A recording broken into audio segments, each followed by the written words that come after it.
everyone, blessed Sunday. Well, at least as I'm filming this, it's a Sunday. Hope you guys are having an awesome weekend.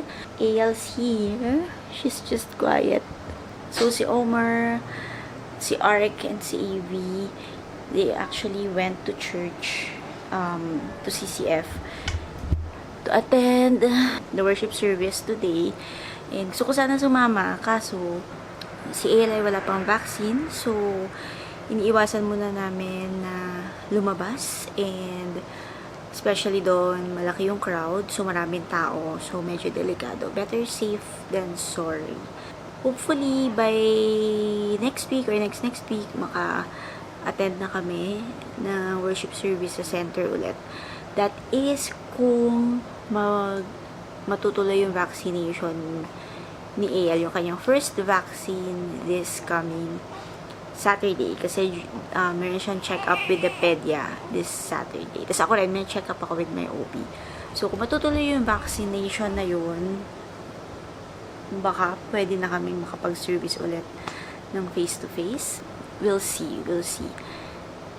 Hinintay ko lang siyang makatulog kasi bala ko na talagang i-declutter itong aking vanity. Ayan. What used to be my vanity, where I used to spend a lot of time filming. If you've been here, if you've been following my YouTube channel, I started out as a makeup vlogger. So makeup vlogs yung ginagawa ko before, way back 2014, and then when we moved here in this house in 2018, ito yung naging aking vanity area. So, dito ako gumagawa ng mga beauty videos, even mga chatty videos, mga chat time, ganyan. So, gusto ko na siyang i-clear up. My goal is to get rid of at least 50% of the items here. That is, if magiging maluwag sa kalooban ko mag-let go, no? It's actually something that dito ko nga kayo lalagay dahil nakakangawit. Ayan.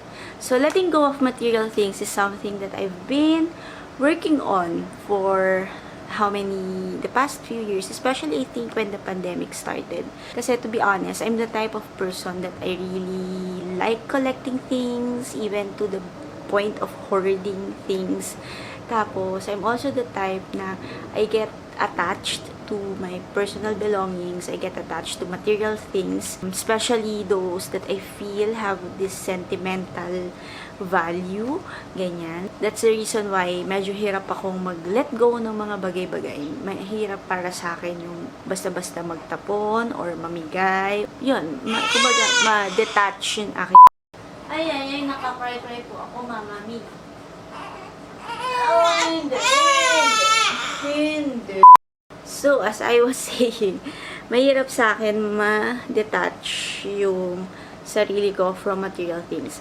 But, by God's grace, it's something that I have, like what I mentioned, I've been working on, and I feel like I've already learned how to let go, I've already learned how to detach myself from especially material possessions. My mindset now is if something does not add value to me, I will be willing to let it go. Or even if, like, let's say it's valuable to me, sometimes there's a need to let go of things. Like, for example, ditong pandemic, we've experienced some financial difficulties or challenges. So, there were times wherein I had to actually sell, like, my designer bags and all that. Although I invested a good amount of money on those things, God really spoke to me and imposed in my heart or impressed in my heart that these things, they, collect dust or they will rot. These things are just material possessions and it's not the most important thing, or hindi naman ito yung, kumbaga, whatever I own, these things don't define me as a person. Having that kind of mindset made it easier for me to let go. Also, thinking that, sometimes we hold on to things, there's something that we are holding on to, and I believe that if we let go And if we empty our hands of those things, be it material possessions or hindi lang naman siya doon applicable, no? Even, let's say, grudges, bitterness, anger, hatred, things like that. If we hold on to these things, tayo lang yung mahihirapan. Alam mo yun? Again, they don't hold value. They don't define, personally, I know that they don't define me. And God made me realize that if I let go, if I empty my hands, He will put something better at the palm of my hand. So, siya yung magbibigay sa akin ng something better. And I always say this, if it's God's will for me to, let's say, just for example, no, the designer bags that I had that I have to sell because nga of the financial issues that we've encountered during the pandemic. If it's God's will for me to have those things again in the future, I know that He can make that happen. I know that nothing is impossible with Him.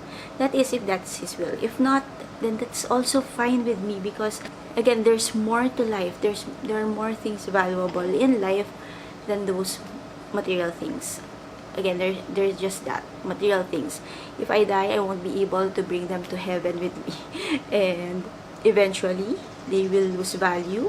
So, yun. I just wanna share that with you guys. That kind of mindset that I started having. In case lang meron din sa inyo who's experiencing the same thing or parang ganun din kayo kagaya ko before na sobrang hirap mag-let go ng mga bagay or masyadong attached sa mga material things or sa things of this world, then I want to encourage you guys to let go.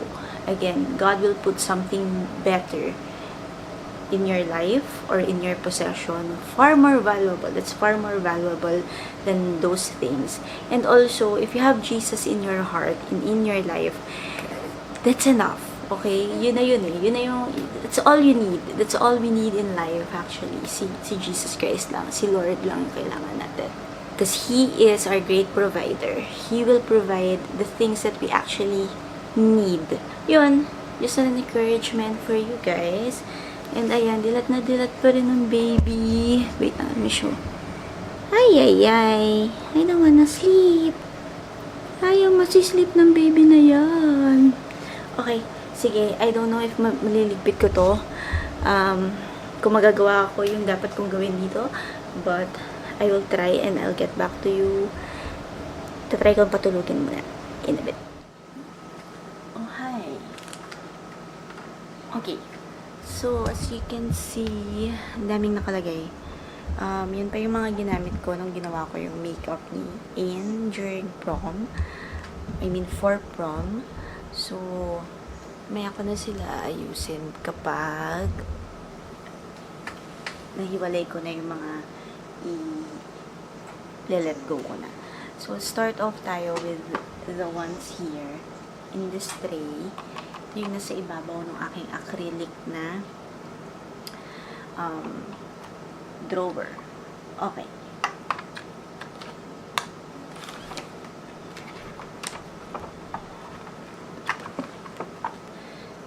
This one, Tarte Double Day Duty foundation to. Definitely expired. Ayan. And I won't be putting this on my face anymore.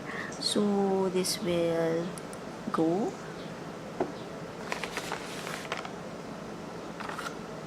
Itong Wet n Wild na photo focus setting spray. So actually I haven't opened this, pero super tagal na nito, so i-let go ko na yan. Ayan, itong MAC Prep and Prime na maliit lang siya, letting go. Then I have this, wait, nasaan naman natin siya? Kasi maalikabok talaga. Okay. This is the Marc Jacobs Do You Dew Drops. So, ito yung parang bronzer siya na liquid. Ganito yung itsura niya. Well, supposedly, para siyang liquid bronzer. But, apparently, natunaw na siya. So, letting this go as well. Ayan. So, I have these two powders from Fashion 21 and Nichido. These also are going. Photo Finish Primerizer by Smashbox, also going. Ito ay eucalyptus na essential oil, I think. So, I think, hindi ko alam kung meron pa siyang laman. May laman pa ba siya?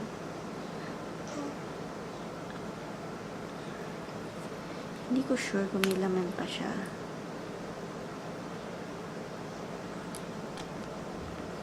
Wala na. So, tapon na din yan. I have a nail polish here from Chic. Ayan. I love yung mga ganitong mumurahing nail polish. To 35 pesos lang siya, pero maganda yung color niya. Ayaw niya mag-focus. Okay, ayaw niya mag-focus. Pero ganyan yung color. Ayan. Ayun. Blue siya na basta maganda. So, I'm gonna keep this. And then, nandito rin yung mga lip tint namin from Lemon Squeezy. Nakasara pa tong mga to, pero ito bukas na siya. So, of course, I'm going to keep this. And then, this powder from YSL.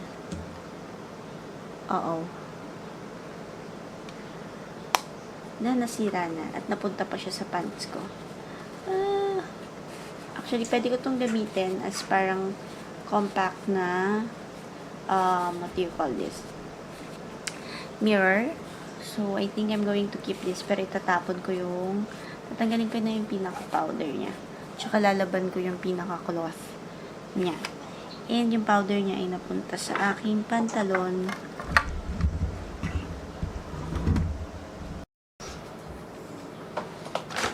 Okay. So, syempre, kung kailan nag-start ako mag-declutter, ay tsaka naman umiiyak na si Ayan. But that's fine. Dumidede pa siya. So, I still have maybe a few minutes. But, anyway. So, the tray, it's empty na. Hinugasan ko na muna siya sa may banyo. So, okay na yun. Itong mga brushes ko, igilid ko lang siya muna. Igilid natin yung iba na obviously ay ginagamit ko pa naman. So, let's proceed to the acrylic drawer. This one. Okay, kung naririnig nyo si AL, huwag kayong mag-alala. Nagmi-milk siya ngayon. So, okay lang yan. Medyo fussy lang siya kasi naririnig niya yung boses ko. Anyway, here we go.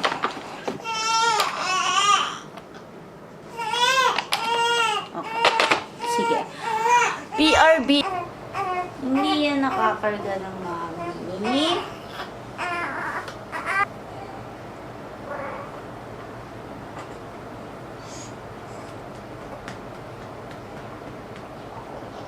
Yun, good job. Good job. Good job naman magbaburp yan. Good job. Good job naman yan.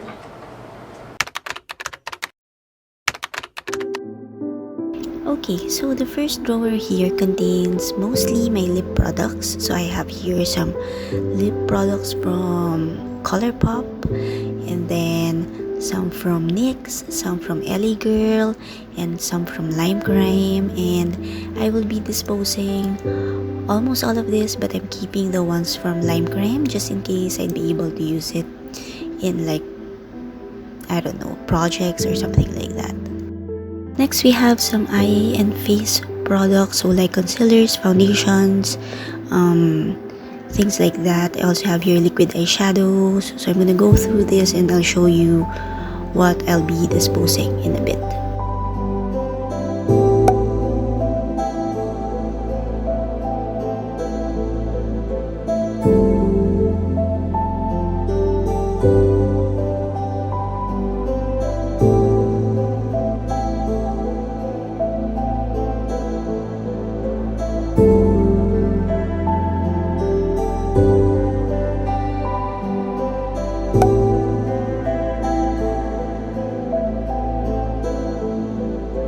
Alright,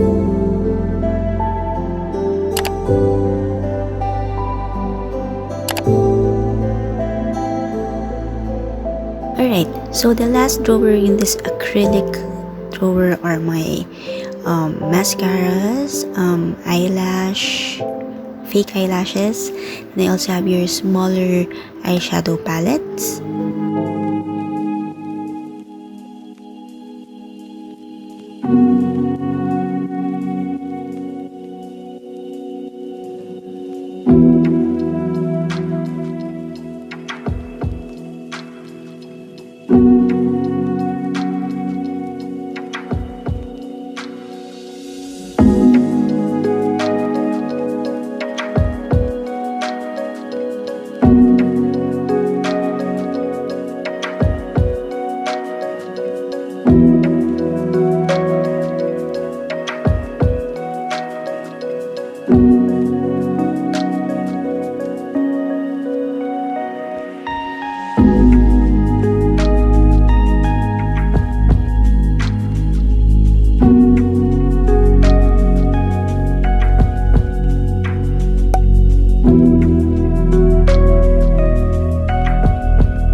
Good morning guys! Welcome to another start of a vlog.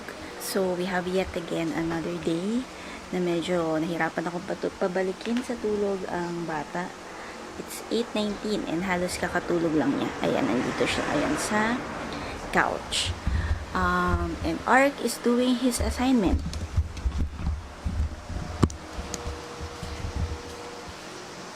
Hi, Baba. Hi.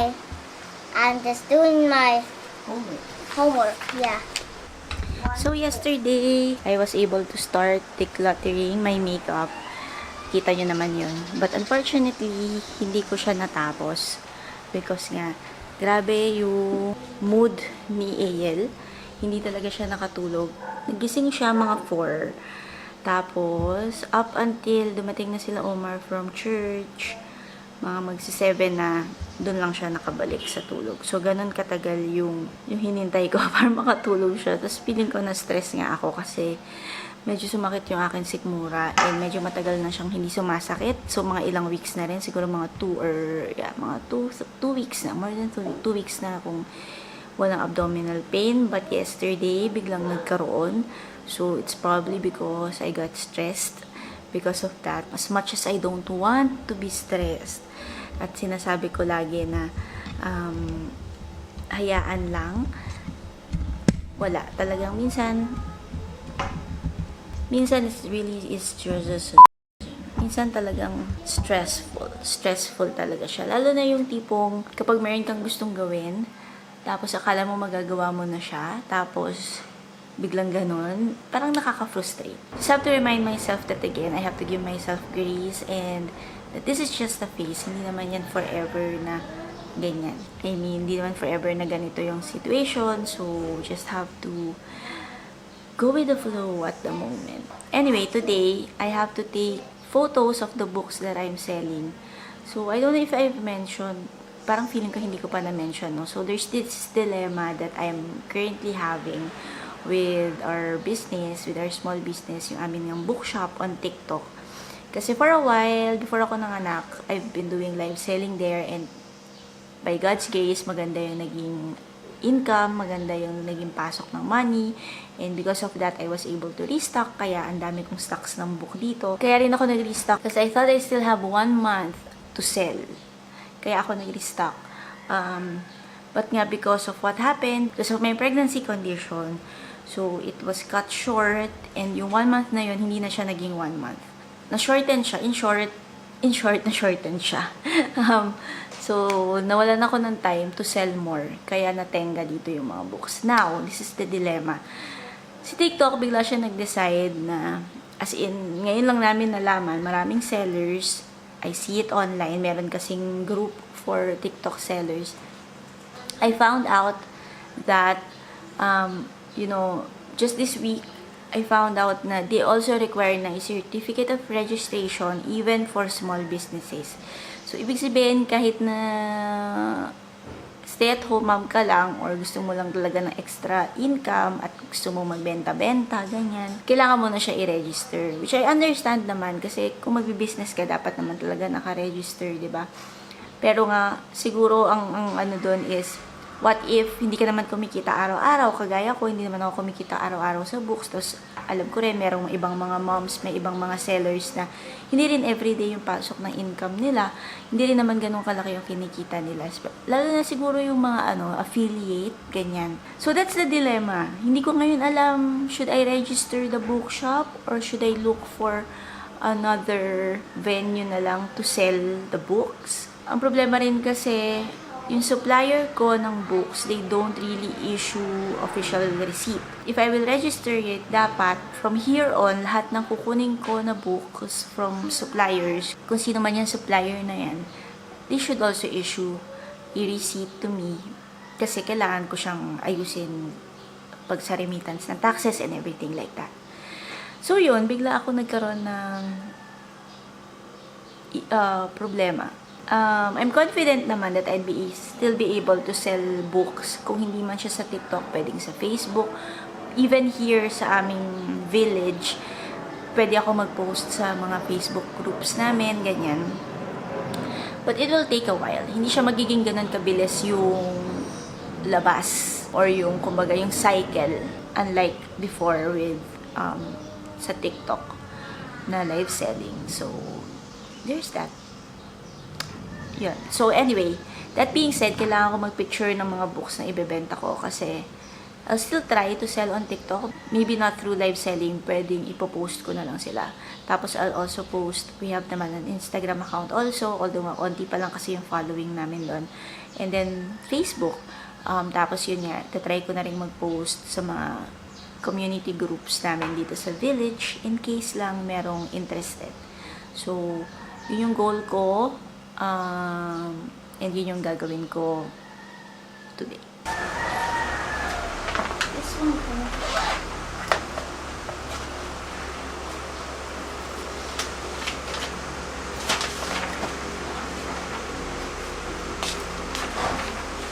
You copy from that.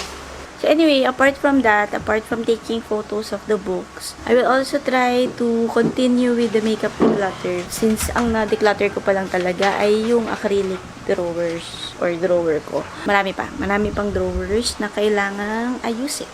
Hey guys, so I'm gonna try and start editing the first vlog, the comeback vlog. Kakaakyat ko lang nitong laptop. And tulog pa si Eyal. Although, gumagalaw-galaw na siya. So, feeling ko magigising na siya maya-maya. Anyway, hindi ko pa na re-resume yung pagde-declutter. Nakapag-take na ako ng pictures ng books pero onti pa lang. So, kailangan ko pang mag-picture later sa baba. Siguro pag nagising si Eyal, bababa na lang muna kami para magawa ko yun. For now, I'm going to edit. In-edit ko lang. This will be like the first official comeback vlog. Itong i-edit ko. Hopefully matapos ko siya agad para ma-post ko rin siya agad. Again, ito na naman ako. Ang dami kong araw na nag-vlog pero hindi yung editing, yun lagi yung nagiging issue. So, sana this time around, magawa ko to ng tuloy-tuloy. Siguro yun na lang yung gagawin ko. Every time natulog si Eyal, kung hindi naman ako masyadong antok, kaya ko naman mag-i-edit ako. Among other things na gusto kong gawin. Kasi nga, alam niyo naman si ate niyo girl. Marami akong gustong gawin, but there's no time. Basta, ayan na. Gumagalaw-galaw na siya. So, sige. Going to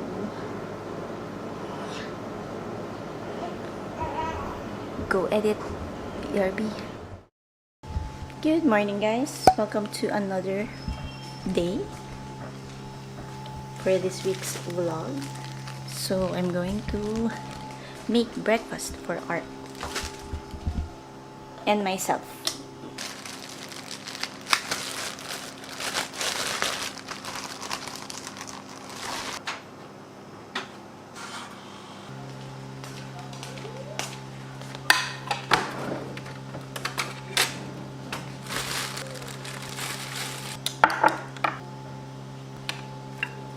Hi guys. The book of Jonah. God has a special job to do for a man called Jonah. God told Jonah to go the city of Let me see. don't know what is this. Nineveh. Nineveh. And telling them that he was angry.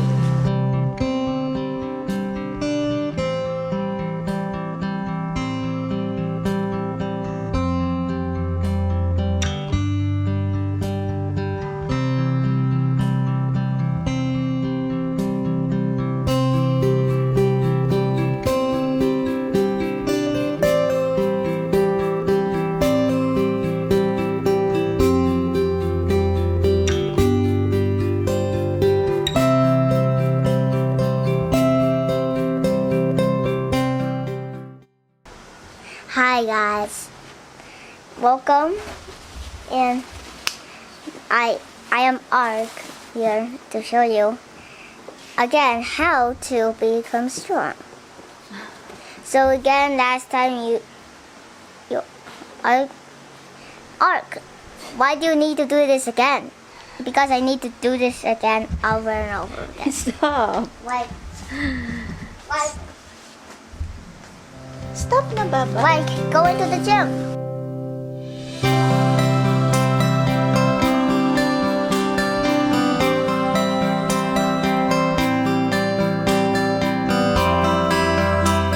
Hey guys, so hindi ko na natuloy yung vlog yesterday. I don't know why, pero nawala ako sa mood kunin yung camera to film or to continue vlogging. Kasi nung tanghali na, actually parang from noon until evening, all I did was try to make the baby sleep. As in, papatulogin ko siya, tapos wala pang 30 minutes, gigising na naman siya, iiyak, kakargahin ko na naman siya, tatry ko na naman siya patulogin. Speaking of, umiiyak siya ngayon. So, wait lang. So, as I was saying, I feel like yun lang yung ginawa ko buong araw yesterday. I didn't even get to resume yung pagde-declutter ko ng aking vanity and ang aking mga makeup. So, talagang yun lang. Yun lang yung aking inatupag buong maghapon hanggang sa maggabi na had to attend to a fussy newborn. And that's okay. Although, not gonna lie, kapag matagal na siyang nangyayari, like for example, yung nga whole afternoon siya ganon, there will be a point wherein nafu-frustrate na ako. May darating talaga yon, and that's normal. That's okay. To feel frustrated kasi gusto mo na siyang mapatulog. Bukod sa gusto mo siyang mapatulog, syempre, ikaw mismo, or ako mismo, I'm going to speak for myself na lang, no? Ako mismo, gusto ko rin magpahinga. Diba? Gusto ko sana makapagnap, mag-relax, ganyan, or yun nga, kung meron akong gustong gawin, magagawa ko sana siya. But the thing is, hindi nga ganun yung nangyayari. So, I have to be okay with how things are. I have to remind myself, again, give myself grace, take things one step at a time. Hindi ko kailangan persahin ng sarili ko to declutter ko, lalo na kung if time and the circumstance won't allow it. So, that's just how it is right now. And naisip ko nga kahapon, parang it's really, whenever you have a newborn, siguro, lalo na kung masyadong matagal yung interval between your previous child and yung bago mong anak, it always feels like you're starting from scratch or starting anew. Kahit pa pang-apat na anak ko na to. Kahit pa pang ilang anak mo na yan, kapag nagkaroon ka ulit ng baby, always feels like you're a new parent. Kasi nga, babies or children, they are so different in a lot of ways. And I believe, walang specific or walang iisang formula lang kung paano mo papalakihin yung mga anak mo, kasi iba-iba talaga sila. As early as now, makikita mo kung ano yung kaibahan nila. Kaibahan niya, for example, with our second child, si Avery, sobrang chill nung newborn siya. As in, tulog lang siya ng tulog, so wala kaming problema, walang sleep deprivation, walang ganyan. Relax lang kami. But that wasn't the case for our 3 other children and for AL. So, yun, talagang iba-iba talaga sila. And again, that's just how it is. Just have to accept that. That's one of the realities of life. Ayan. So today, actually, kami lang dito kasi hinatid ni Omar yung mga bata. I'm actually starting a new book while waiting for Omar to come back. This one. Ayan. Okay, I've read one book from Tess Gerritsen, yung The Sinner. Already sold that copy sa shop. But this one is a new to me copy. So, pre-love na to. And I'm planning to also sell this. But before I sell it, I'm gonna read it first. And I'm reading this now. To be fair, I really like Tess Gerritsen's writing. And sobra akong na-amaze doon sa The Sinner. Talagang, if you're looking for like a mystery thriller, murder mystery book, highly recommend you check out Tess Gerritsen's book kasi magaling. Mahusay ang pagkakasulat. Okay. So, yun lang. Sige. I'll charge my camera first dahil nagbi-blink-blink na siya, malulubat na rin siya. And actually, hindi ko alam pala kung naririnig nyo kasi masyado maingay electric fan. But that's just how it is dahil summer ngayon at hindi pwedeng hindi malakas ang electric fan. Okay? Be right back. Hey guys, I'm back. So, syempre, hindi na naman ako nakapag-vlog the whole day. Okay, but for a good reason naman, no? Wait, no? Okay, but for a good reason naman, well, apart from si AL ay halos hindi na naman nakatulog buong maghapon, ano naman, I started editing. Finally, na-start ko na talagang i-edit yung first vlog, yung aking comeback vlog. And medyo patapos na ako. So, ano na lang, kulang mga text, transitions, sound, mga sound effects, ayan. Medyo marami na pang kailangan ilagay. But, natapos ko na siyang i-cut to cut, so which is good. Might be able to post that tomorrow. Not sure, pero I'm quite positive na makakaya siyang. Pero, feeling ko, kaya yan by tomorrow na mai-post. Namamula yata yung mata ko kasi inaantok na talaga ako. Pero, hindi pa ako sobrang antok because nagkape ako. So, nag-uwi si Ain and Evie ng kape kanina. So, yun. So, medyo may energy pa. Feeling, parang gusto ko pang ituloy yung pag-edit ko. Hindi ko alam kung itutuloy ko yung pag-edit ko or sasamantalahin ko tong time na si AL ay medyo tulog at ako'y matutulog na rin. Ang problema nga lang, pag nagising siya, so kailangan ko rin gumising, sasakit yung ulo ko, nagpi-flicker yung ilaw. Sasakit yung ulo ko kasi si Omar hindi pa siya makakakayat dahil meron pa siyang tinatapos na work. So, I don't know. But anyway, masaya naman because today is a productive day. Somehow, productive pa rin.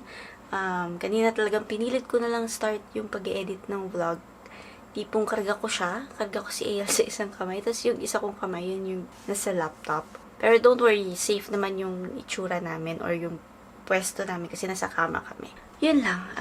I just wanna pop in and give an update. Kasi feeling ko since yesterday or the other day, parang yung mga vlogs ko ay sabihin ko muna. Parang feeling ko yung mga vlogs ko, ano na naman sila. Parang, puro introduction na naman. So, ayan. Yeah. That's it.